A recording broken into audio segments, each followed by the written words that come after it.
Hey everybody, and welcome to today's SportsTech panel. We're joined here by some professional athletes, CTO of one of the clubs, and two startups that are kind of more challenging what the future of sports look like, both from an active athlete perspective and from a fan perspective. So I can't really see, it's a little glare, but raise your hand if you're a sports fan. Come on, hands up, right? So you're not alone. 80% of the world is sports fans. About half the world is soccer fans. A third of the world's cricket. Unfortunately, sorry, Mike, to spoil the surprise, but only 1 billion fans of the NBA and basketball. So with that, I'd like to invite our panelists up to the stage. Let's give them a quick round of applause to get started. And each of them will introduce themselves a little bit. Take the mics. So why don't we start here with, to my right, we got Jonathan Berman, VP of Biz Dev of Track 160. Hi, well done. I'm Jonathan, VP Sales and Business Development of Track 160. Around 20 years experience selling Israeli high-tech on all continents. I sell things. That's more or less what I do. Great. I just wonder if anyone can tell who the ex-professional athletes here were. Okay. I'm Gavin Goodvach. I'm VP of Business Development at Blink. We're a AI platform that knows how to detect highlights in video games and create engaging video clips, summaries of those games. And we'll talk a little bit more about that in detail as we go along. Hi there, I'm Michael Sutherland. I'm the Chief Transformation Officer at Real Madrid. We're a football club, in case anyone doesn't know that. And I did meet one person last night that never heard of Real Madrid. And but that's okay. It's okay. You know who you are. I know you're out there somewhere. It's just because they're Barca. But if you don't know what a Chief Transformation Officer is, it's really just a title that gives me the excuse to poke my nose into all sorts of different parts of the business. So we're looking at everything from innovation, business transformation, digital transformation, and really how we look at maintaining leadership in the next 10 years and beyond. Michael Redd, venture partner with Advantage SportsTech Fund. Very excited to be here. Overwhelmed, like most of you here, of what's happening here at OurCrowd, but honored to be here. Cool. I think, let's kind of start from the professional basketball player, and I'm going to direct that question to Michael. Talk a little bit about, you're an athlete that competed at the highest of levels, and this panel is all about kind of cyborg athletes. Talk a little bit about how technology has changed the game since you were playing. First of all, I'm jealous, if I can confess. No, I'm joking. The modern athlete has such access and opportunity to grow as a player with technology. The cross-pollination between technology and the athlete now is more prevalent than ever before. So part of my being a part of Advantage is not only do we see an opportunity within the market, but for me, it's an opportunity to give back to the modern athlete and help in all facets, whether it be recovery, whether it be preventative. But there's definitely been an impact on the modern athlete when it comes to technology. And I wish I was playing today. And when it comes to commercializing some of those things at the team level, what are kind of some of the strategies that teams are employing in terms of integrating some of the newer technologies to get competitive advantages? Sure. Well, I mean, in where we're looking from a football club perspective, we obviously have two kind of key sides to the business. We have the commercial side, and then we have the sports side. Now, there's a lot of synergy between the two, particularly now that data and artificial intelligence are playing such a big role on both sides of the business. So a lot of what we're looking at now is where a lot of those synergies lie. How can we be more effective at applying these new techniques, in this new intelligence to more parts of the organization? But more generally, we're looking at really a broad set of technologies, because from the sports side, we're looking at everything from injury prevention to scouting, and on the commercial side, we're going all the way through to retail business technologies, and how do we scale out our media organization and scale out our content production. So it's a fairly broad gamut when we're looking at how we apply technologies to the growth of the business. And that's global today as opposed to several years ago where the focus was a lot more on local markets.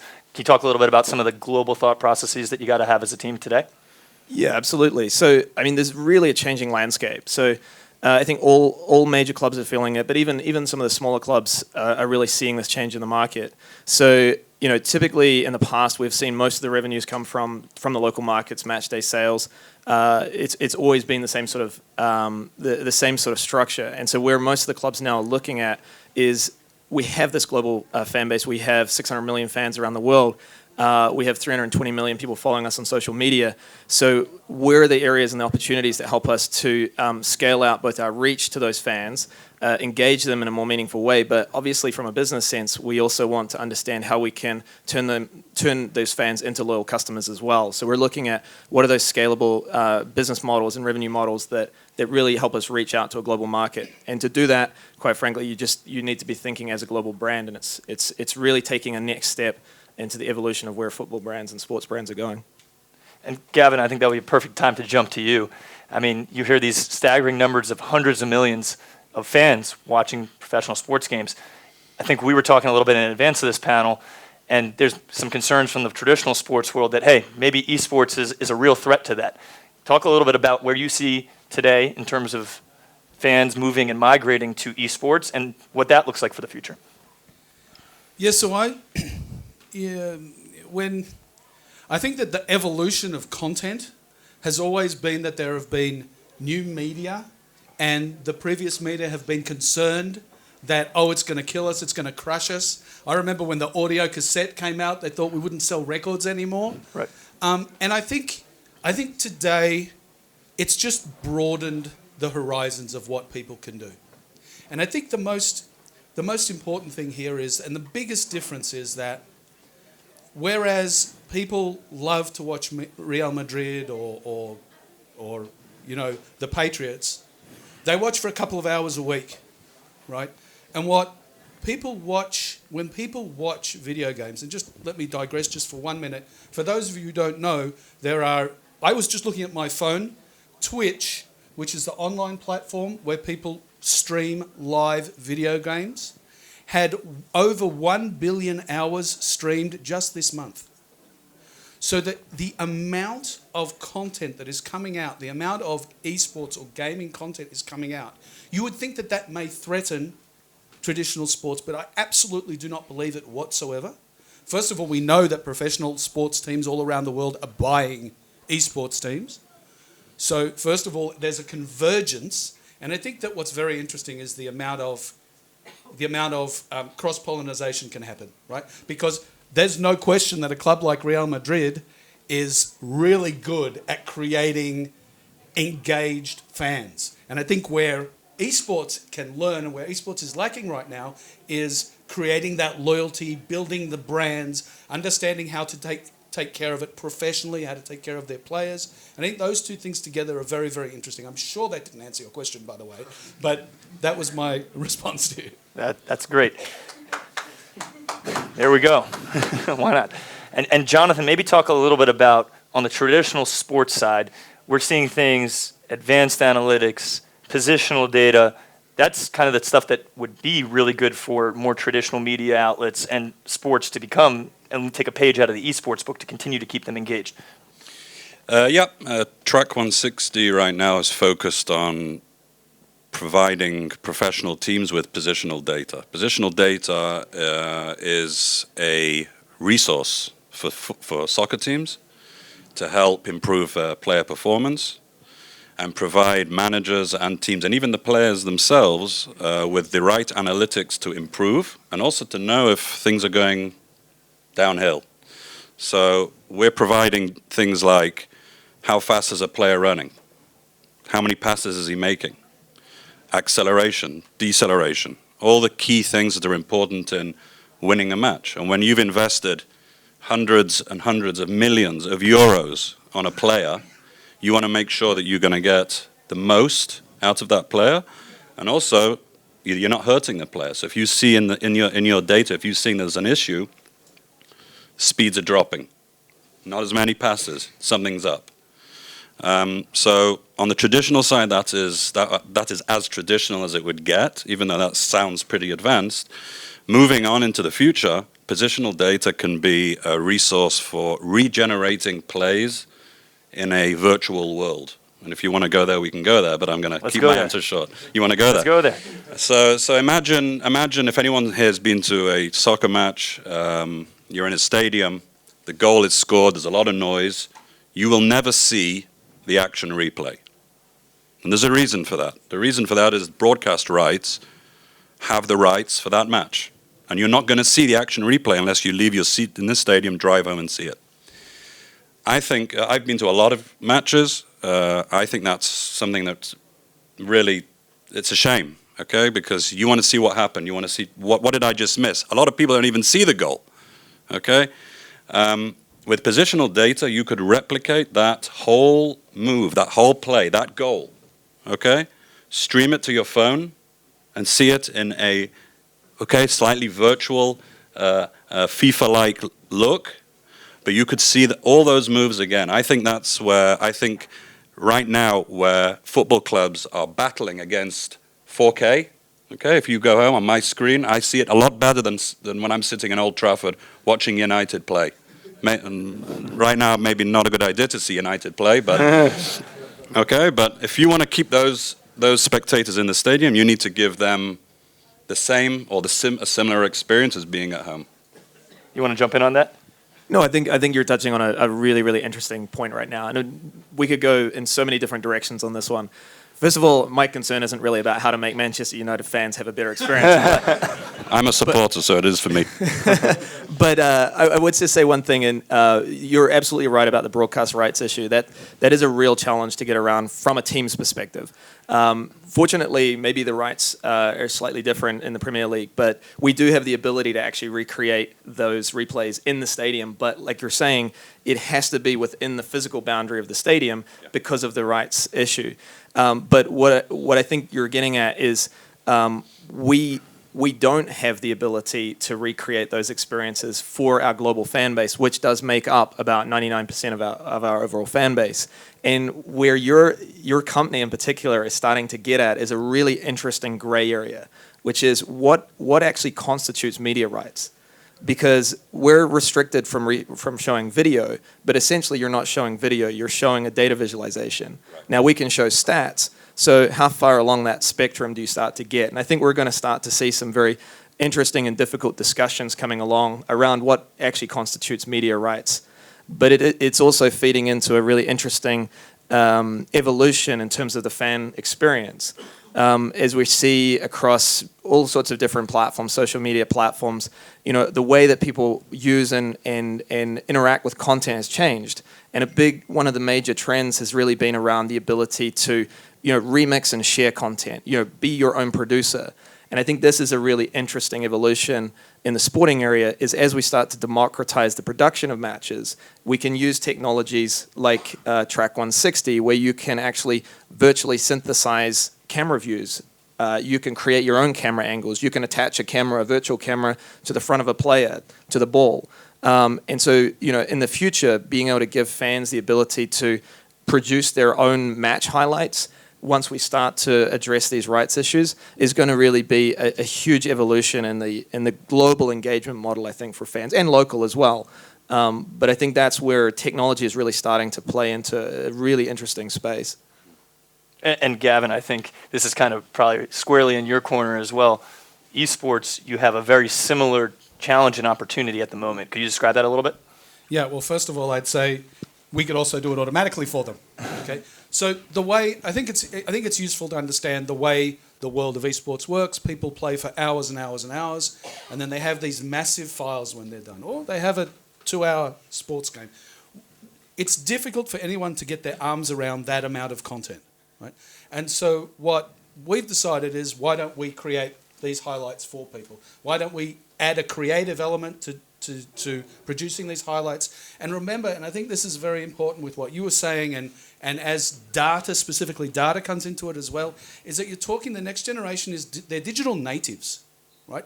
They want the digital experiences, they want the interactive experiences, they want to know the statistics. And one of the things that we've found is creating creative graphic overlays with statistics as part of the storytelling, right? And I think this is the key for what both esports and traditional sports are in the future, they're storytellers. They're the ability to tell stories, and that's what engages people, stories. So we can do it in a digital way, and actually in esports we don't have rights problems, right? Because at this point, at some point in the future, the publishers might restrict that distribution. But where we're lucky is that we can go ahead and create highlight reels from the biggest games in the world, and actually from the biggest influencers in the world, and have no problem with the distribution.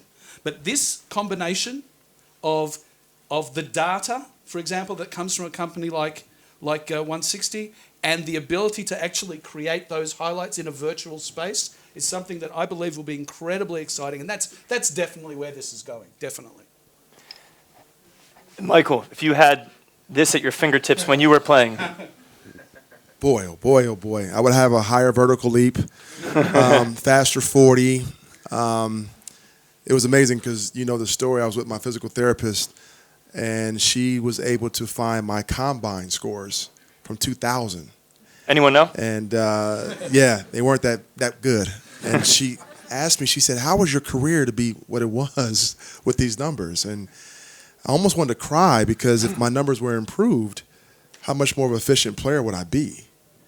And it's interesting because when you talk about fan engagement, and we've talked about this often, fans actually want to be able to see the game through the player's eyes.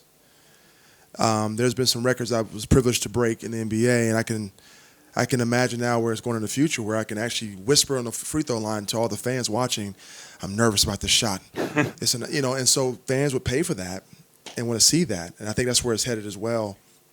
And there's been a notion that digital athletes will be more popular than traditional athletes in the future as well. I can see that trending as a traditional athlete. Okay, we'll see where it goes, but I think that's very intriguing what you guys are talking about, even in the esports world. So I think the problem with traditional athletes is that they don't have the challenge for traditional athletes is that they don't have a framework where they can engage enough with their audience. Yep. And as a professional streamer, you've got 10 hours a day. Yep.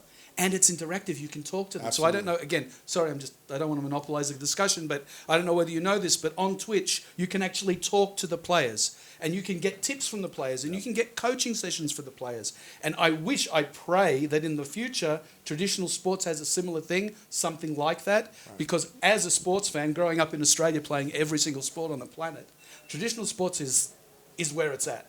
So I just think there's a gap at the moment, but I think technology will fill it. You're right. Well, I think the other thing that you're seeing there is there's an expectation of being able to engage more directly with your heroes, your influencers, etc. And I think in the world of esports, you've got that direct connection because they're literally playing online. But I think we're seeing similar trends happen in the traditional sports. Now, I don't know what it was like when you were playing, but how important was your social media profile to you when you were playing? 0. To your point. So, I mean, nowadays I think that's completely changed, and so every athlete really wants to have their own production team, and so I think this is where it gets interesting in terms of like the role of the sports team as well that can play in that. We have production facilities, and as we've seen at this conference, we've got great companies like yours and others that are really elevating the level of automated production, really being able to get that level of creative storytelling. And so as a club, we build a lot of these capabilities. We have to produce more and more and more content, but it's not just good enough to produce more content. We have to produce high quality content. We have to tell stories like you're saying. And so I think that it really sort of reinvigorates the relationship between the athletes and the clubs as well when we can start to provide these types of services to support the athletes in growing their own profiles, which in turn helps to also grow the profile of the brand as a whole. Yeah, it's really changing, I think, towards that model of the fans want to be engaged with the athletes. And so being able to provide those tools or helping the athletes to develop those tools that get them closer to the fan. I don't know that we're going to see them necessarily whispering at the free throw, or but certainly, one of the things, hearing the heartbeat.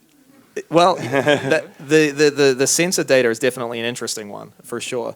But in terms of behind the scenes content, I mean that's incredibly popular nowadays, particularly with a younger audience. And so we're seeing a lot more content, particularly on newer social media channels like TikTok, where a huge proportion of it really now is just behind the scenes content because people want to see that the life of the player beyond the sport. Exactly, and that kind of transitions us a little bit to, on the one hand, I think the kind of mega trend that we see as a fund is that you have this opportunity to get one step closer to guys like Mike than you've ever had before, and that's via a whole bunch of different content mediums. But on the other hand, there's kind of this like data overload, and players becoming things that they weren't before. They're their own brands. They're not just ambassadors. They are their own brands. At what point is kind of too much data not actually helpful, and does it hurt the game? And how do you kind of see, I guess, we'd love to hear from kind of all of you on this point, because it's a controversial one, the upside and the potential challenges that are associated with getting all this enhanced data? Professional soccer coaches are overwhelmed with data.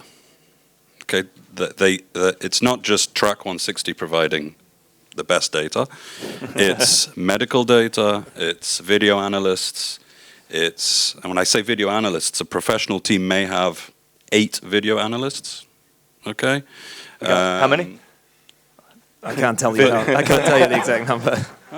Per team, okay, Yeah. and some of these groups will have multiple teams.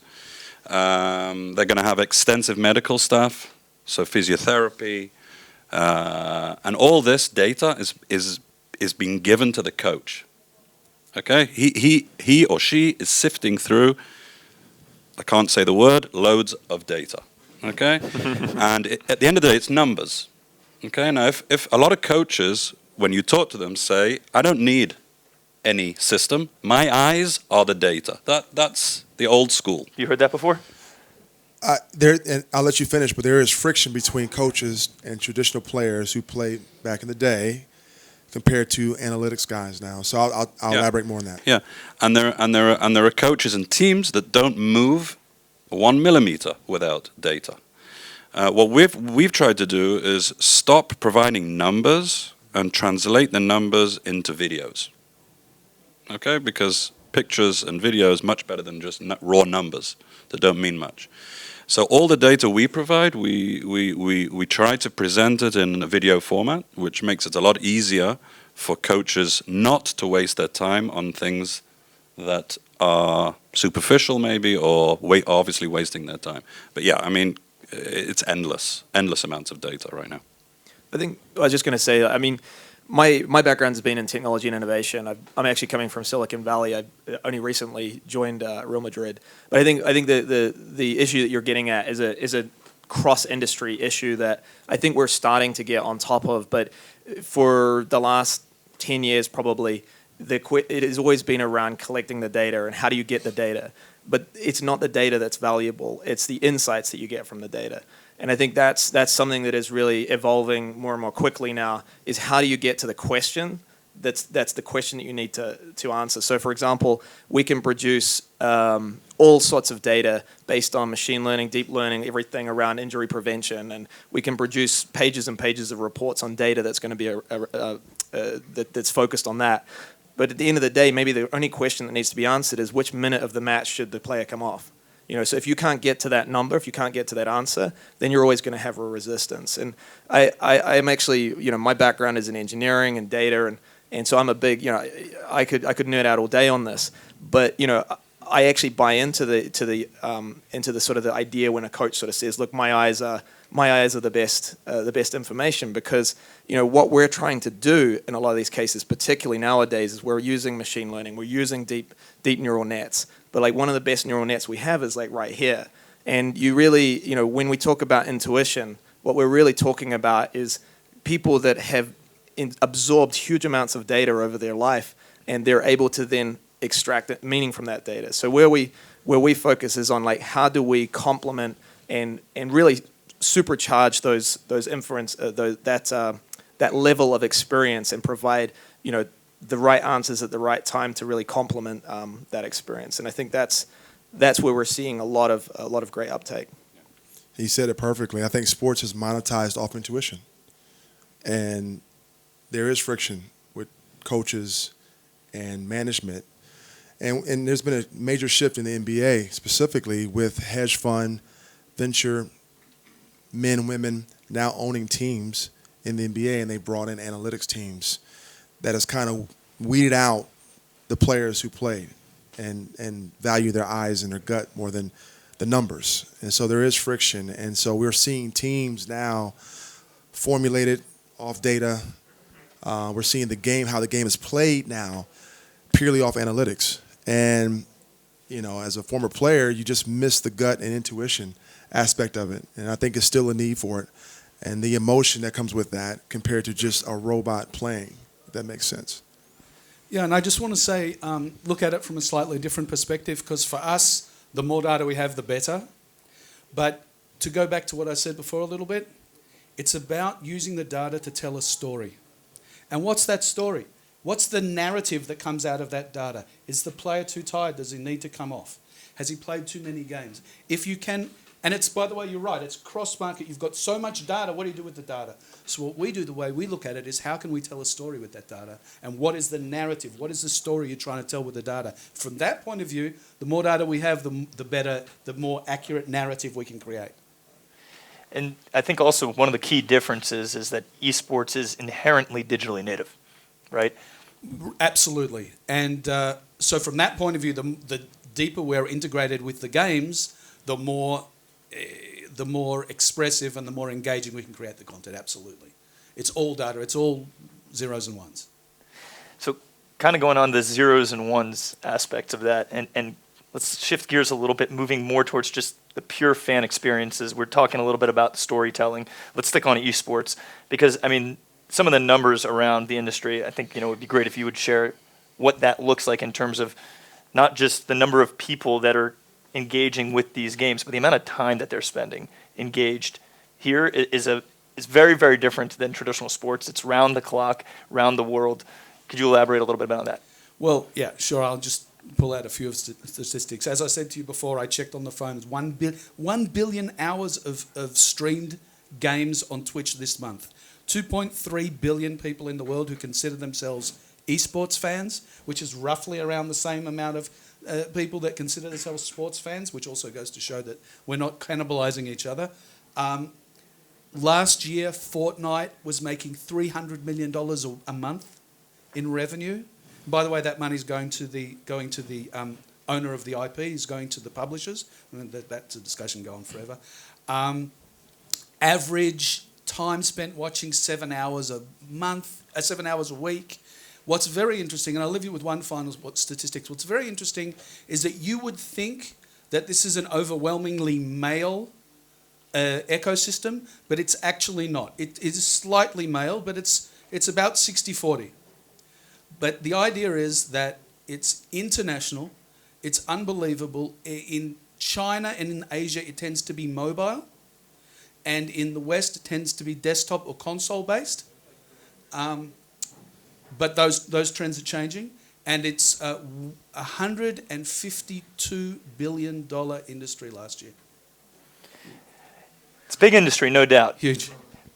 It's different than sports. The sports industry is 1.3 trillion, so we still got a good ways to go. For sure. And the monetization is still about, last numbers I saw was about 7 or 8% of what you would monetize a sports fan on annually. You mentioned correctly the publishers are making tons and tons of money. Where else are the opportunities today in esports to go ahead and actually monetize that and create a little bit less of the Wild West feel? Sure. So, you know, I came from a content background. So monetizing video online has always been problematic, and YouTube does it with pre-roll ads, and Facebook does it by selling data, selling user data and targeting. There are a couple of things. There are some new technologies coming out, actually some Israeli technologies, that can inject native advertising experiences into feeds, into Twitter feeds. So that's one thing. But I think what the big ones at the moment are sponsorships and actually rights for large events. So the broadcast rights for large events are becoming something that they're monetizing highly, and big sponsorships. But there is so much there that is available. The question is actually a technological one, and also the fact that gamers tend to be very, very spoilt. They don't want pre-roll ads. You can't give them interrupting experiences. So it has to be native. There's a lot of influencer marketing, and product placement inside streams. The problem and the Wild West part of it is you can spend thousands of dollars, and actually we've done it, to get an influencer to talk about your particular piece of software or your whatever brand. It's impossible to control what you get. So the ROI on influencer marketing in the esports area is really problematic. So and there are technological solutions that are coming out, but that's the area which is still difficult to get our arms around. What needs to change on that end? Well, I think the answer is technological, and so I don't actually have an answer for that bit. I can tell you that if you look at esports in the United States and England, it's starting to look a lot like traditional sports. Agents and marketing companies, and it's starting to be a lot less Wild West and a lot more constricted. I'm a little bit concerned about that because I like the Wild West thing, and I think, you know, being in Israel and the startup nation or what have you, we like the fact that there's a bit of Wild West out there that we can leverage. But I think it's starting. You're starting to see big agencies and big brands being involved, and as they get more and more influence, you'll see it'll calm down. It'll become much more sedate. Sedated. So going back from Wild West to kind of more traditional, you still have to be able to push the bounds of what's normative in terms of sports tracking, analytics, data. Again, we talked a little bit about some of the challenges of data and providing next level insights. What's kind of one area where you guys are focused on? Maybe it's things around kind of deeper neural networks or tracking or whatnot that you can kind of share with the audience. Yeah, there are a number of things. Firstly, would be a technique that we're using, which involves placing 18 skeleton points on athletes. So if you imagine an athlete, 18 points, 2 shoulders, knees, different points around all over the athlete's body, and we track those points. So what does that give us? We know, for example, what direction the player is facing at any given time. Definitely in soccer, that's a big thing. I'm sure in basketball it's very important too. And I would say anything that a very slight movement of any athlete that we can sense will give you endless amounts of data points. What we do with those right now, it's unclear. The direction of the player is a request from teams that want to know where their players are looking at any given time. The capability exists. It's now a question of getting the information from the teams as to what are the key things that they're looking for. I can pretty much track endless amounts of data. We talked about not giving too much data to the coaches. I want to hear more from the teams as to what's the data they're looking for and what they want to use it for. I'm an enabler in that sense. And kind of going back to Michael, the professional basketball player, for a second here. You mentioned earlier that one of the best neural nets that we have is up here. And when that's complemented with the right type of insights in next gen, how important is it that is real time? Because there's a lot of data out there, there's a lot of insights, and we know we talked a little bit about maybe coaches don't all want to have that available at their fingertips. But if you could have that available today in real time, is that something that is a must-have, something that's nice to have, or not necessary? I'm not going to give an answer that you're going to like, because I mean, I'm really, to be quite frank, I'm not the right person to ask about that. I definitely wouldn't want to speak on behalf of our coaching staff. But what I would say is I think it's a very personal decision. I think it really depends on the coaching style. And I think you'll find coaches that want to rely more heavily on data-driven insights and coaches that want to rely more on instinctual driven. So I think that, you know, we're going to see an evolution in data no matter what. I think it's going to happen generationally. It's going to happen as more and more data comes in at the lower levels of the league, so particularly in the academies. So a lot of the time what we'll do is we'll actually introduce new technologies in our academy and bring them up through. So you have sort of a generational aspect there where you've got players that are actually used to using these technologies. It's even something as simple as wearing a sensor.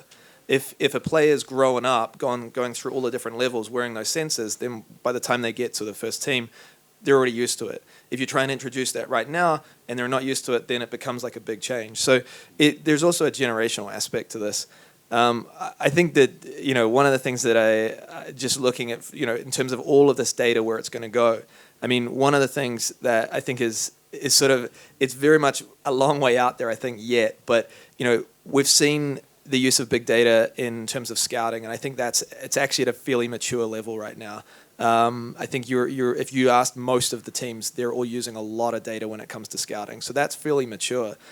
You're seeing teams use a lot of data in the training, whether it needs to be real time or post. I think it's more of a personal choice. What I'm kind of interested to see the evolution of is when we're using this sort of real time deep learning approach that you're starting to see from companies like OpenAI in the US, where they're actually, in the same way that they've used in esports with the Dota 2, I don't know if everyone's seen that, but they have a five-a-side AI team, purely AI, that can beat some of the best human teams in the world. And that's a really, really advanced level of strategy and planning that's required for that. And so their next application is actually in the field of football. So it's going to be very interesting to see what develops there in terms of from a strategic play-by-play sort of standpoint. And that, I think, will be, again, a very generational thing as we see like how that starts to get applied or not applied in the world of football. Because I think for anyone that's a football fan, it's a really interesting sport. Like, if not to compare basketball or football, in fact, I grew up playing basketball, as I was saying. So, but if you think of, basketball is a very high intensity, high action, lots of scoring. If you score a goal in a basketball, the other team has plenty of opportunity to come back and score another goal. But in football, every single minute can be the decider for a match. And so when you've got this level of, one single play can change the entire outcome of a match, that's where I think it's very difficult to bring, everyone's familiar with the sort of the Moneyball approach where, you're running the play on the data. And I think that we're still a long way away from that. But I think this new approach with deep learning is going to be an interesting one to follow. Let me just add regarding real time. I've had the privilege of being in at half time when players come off the pitch. The coach has 15 minutes. It's not even 15 minutes because whistle goes. By the time the players are off, they're in the room. It's not even 15 minutes. Literally, they have, I would say between 7 to maybe 10 minutes to make the changes, to tell these guys, you're not playing well enough, shout at them, do whatever they do.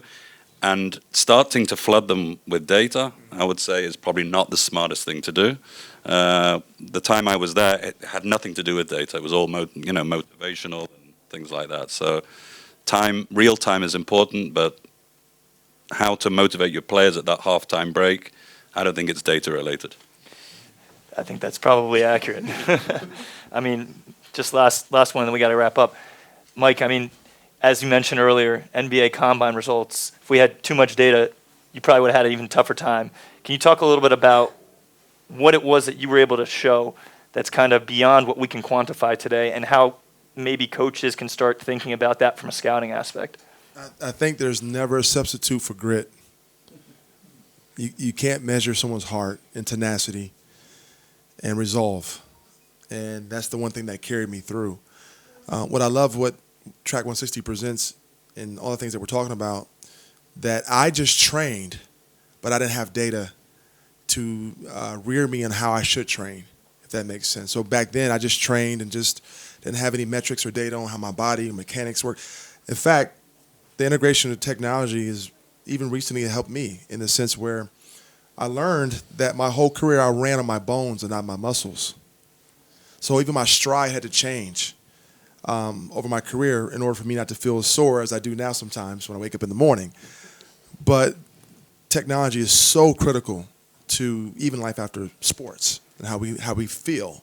And so if I would have had those numbers, data, certain metrics, it certainly would have made me a better player in a lot of ways. Last question kind of for the panel. Let's keep it quick because we apparently got a minute 30. 10 years from now, esports fans exceeding traditional sports fans? Yes or no? I find it very difficult to believe my kids are going to idolize some guy with a console playing on I can't see it. That's just my opinion. So no. Sorry. Let me get back to go to the other end. I'll think of an answer. I think you'll see virtual esports players where they're actually the avatars and they're actually still moving. It may be a combination of activity within the game more so than playing the game. I'm actually the character, and my movements translate into the game. So kind of a merger between the A merger between both. No. two. So we got two no's, a merger, and All right, so I'm going to give you complete way out concept, right? I actually think the shopping malls in the world that are now ghost towns will become interactive sports arenas. And there will be AR-based esports where people will actually physically compete with each other, and they'll run around these amazing shopping malls that people aren't doing anything with, and there'll be all sorts of different experiences there, and it will be a merger. But I don't think that either esports has anything to worry about traditional sports, and definitely traditional sports has nothing to worry about from esports. Agree. Yeah, I'd agree with that. thank you guys. Let's give a big hand to our panelists. Thank you.